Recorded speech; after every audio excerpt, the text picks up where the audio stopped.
একটা নাইফ, একটা trolling post আর একাকিত্বের বিষ, এই তিনে মিলে জন্ম নেয় এক মর্মান্তিক পরিণতির গল্প। এক কিশোর ছেলে নিজের ভেতর জমতে থাকা লজ্জা, অপমান আর অস্বীকৃতির বোঝা বহন করতে করতে একদিন ভেঙে পড়ে। আজকের এপিসোডে আমরা জানব কে কাকে দোষারোপ করছে, তদন্ত কোথায় এগোচ্ছে, আর কিশোর মন আজকাল কতটা বিপজ্জনক এক জগতে হারিয়ে যাচ্ছে। তাহলে বন্ধুরা, শুরু করি অ্যাডোলিসেন্স সিরিজের সিজন 1 এর দ্বিতীয় এপিসোডের পূর্ণ বিশ্লেষণ। হ্যালো বন্ধুরা, ছবির কথা ইউটিউব চ্যানেলে আপনাদের স্বাগত। আজ আমি নিয়ে এসেছি ব্রিটিশ ড্রামা সিরিজ অ্যাডোলিসেন্স সিজন 1 এর দ্বিতীয় এপিসোড এক্সপ্লেইন, যেখানে কিশোর বয়সের দুঃসহ বাস্তবতা, আত্মসংঘাত আর পরিবার বন্ধুদের মাঝে সম্পর্কের জটিলতা আরও গভীরভাবে উঠে এসেছে। যদি আপনি এখনও প্রথম এপিসোডের এক্সপ্লেইন না দেখে থাকেন, তাহলে উপরের লিঙ্ক থেকে দেখে ফেলুন, কারণ এই সিরিজটিকে পরিপূর্ণভাবে বুঝতে হলে প্রতিটি পর্বের প্রতিটি মুহূর্ত গুরুত্বপূর্ণ। তাহলে চলুন আজকের এই আবেগঘন টান উত্তেজনায় ভরপুর এপিসোডের মধ্যে ঢুকে। দ্বিতীয় এপিসোড শুরু হয় হত্যাকাণ্ডের 3 দিন পরের একটি দৃশ্য দিয়ে।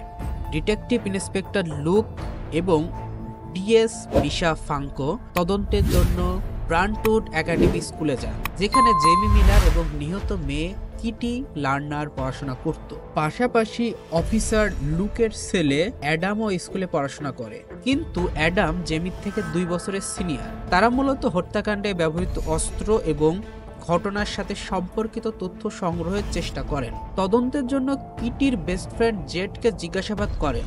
জেড কিটির মৃত্যুতে গভীরভাবে শোকাহত এবং ক্ষুব্ধ।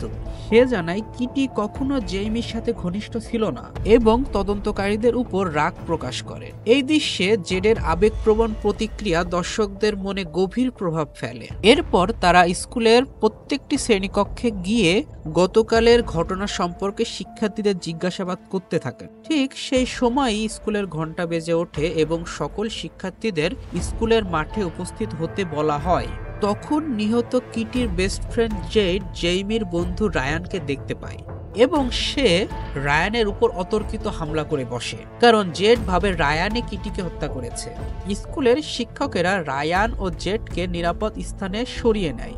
ঘটনা স্বাভাবিক হলে ডিটেকটিভ ইন্সপেক্টর লুক এবং ডিএস ফ্রাঙ্কো তদন্তের জন্য জেইমির বন্ধু রায়ানের সাথে কথা বলতে আসেন। সেখানে রায়ানের প্রাথমিক চিকিৎসা চলছিল। রায়ানকে গতকালের ঘটনা সম্পর্কে জানতে চাইলে সে এড়িয়ে যায় ও অফিসারদের কোনো ইনফরমেশন না দিয়ে সেখান থেকে তার ক্লাসে চলে যায়। এদিকে ইন্সপেক্টর লুকের ছেলে অ্যাডাম তার বাবার সাথে প্রাইভেটলি কথা বলতে চায়।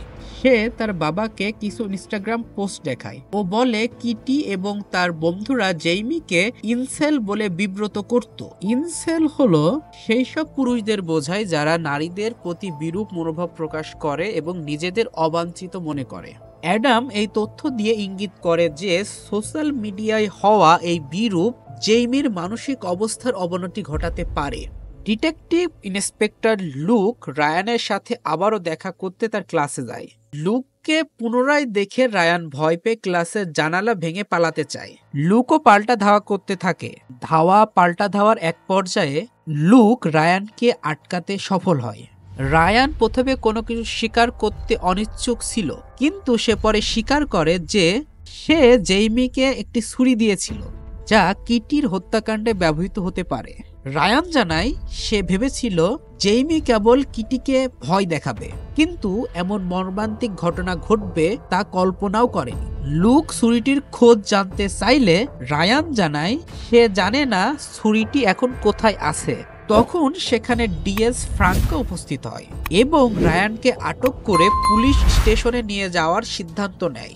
লুক এবার সম্পূর্ণ ধারণা করেন যে জেইমি হলো কিটির খুনি। অ্যাডোলিসেন্সের বাংলা অর্থ হলো কৈশোর। কৈশোরে একজন সন্তানের সবচেয়ে দরকার হয় ভালোবাসা, বোঝাপড়া আর সাপোর্ট। একটা কথাই যথেষ্ট, সন্তান চায় না আপনি পারফেক্ট হন, সে শুধু চায় আপনি পাশে থাকুন। এরপর ইন্সপেক্টর লুক বুঝতে পারে যে তার ব্যস্ততাকে কাটিয়ে সন্তানকে সময় দেওয়া উচিত, তাই সে তার ছেলে অ্যাডামকে নিয়ে একটি রেস্টুরেন্টের উদ্দেশ্যে বেরিয়ে পড়ে। এতে অ্যাডাম কিছুটা অবাক হয়, কারণ এর আগে তার বাবা তাকে ব্যস্ততার কারণে কোথাও নিয়ে যায়নি। এপিসোড 2 এর শেষ পর্যায়ে কিটির মৃত্যুর পর যখন জেইমির অন্তরের অশান্তি ও সমাজের প্রতিক্রিয়া ফুটে ওঠে, তখন ব্যাকগ্রাউন্ড মিউজিকে বাজে স্ট্রিং এর ফ্রাজিলের কভার। কিটির চরিত্রের অভিনেত্রী নিজেই তখন এই মর্মান্তিক সুরটি পরিবেশন করেন। তখন তা যেন একটি সজীব আত্মপ্রকাশ, যার কোমল লিরিক্স ও সুর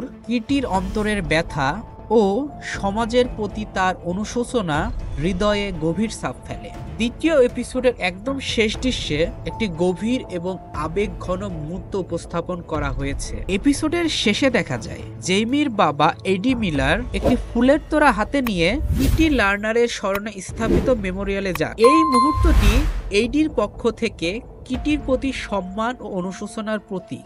তিনি বুঝতে পারেন তার ছেলের কর্মকাণ্ডের ফলে একটি তরুণ জীবন শেষ হয়ে গেছে এবং এই উপলব্ধি তাকে গভীরভাবে প্রভাবিত করে। এইডি মিলারের এই পদক্ষেপ শুধুমাত্র কিটির প্রতি সম্মান প্রদর্শন নয়, বরং এটি তার নিজের পিতৃত্ব, নৈতিকতা এবং সমাজের প্রতি দায়বদ্ধতার প্রতিফলন। তিনি বুঝতে পারেন যদিও তিনি নিজে অপরাধ করেননি, তার ছেলের কর্মকাণ্ডের জন্য সমাজের প্রতি তারও কিছু দায়বদ্ধতা রয়েছে। এই দৃশ্যটি দর্শকদের আত্মসমালোচনার দিকে ধাবিত করে।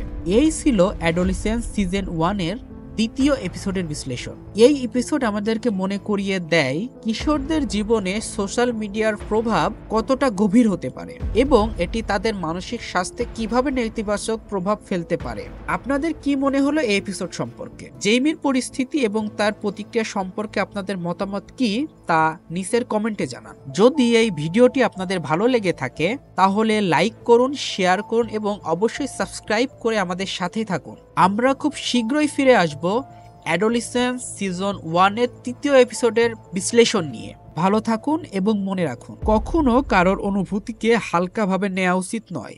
আপনার সহানুভূতি কারোর জীবনে বড় পরিবর্তন আনতে পারে। এতক্ষণ সাথে থাকার জন্য ধন্যবাদ।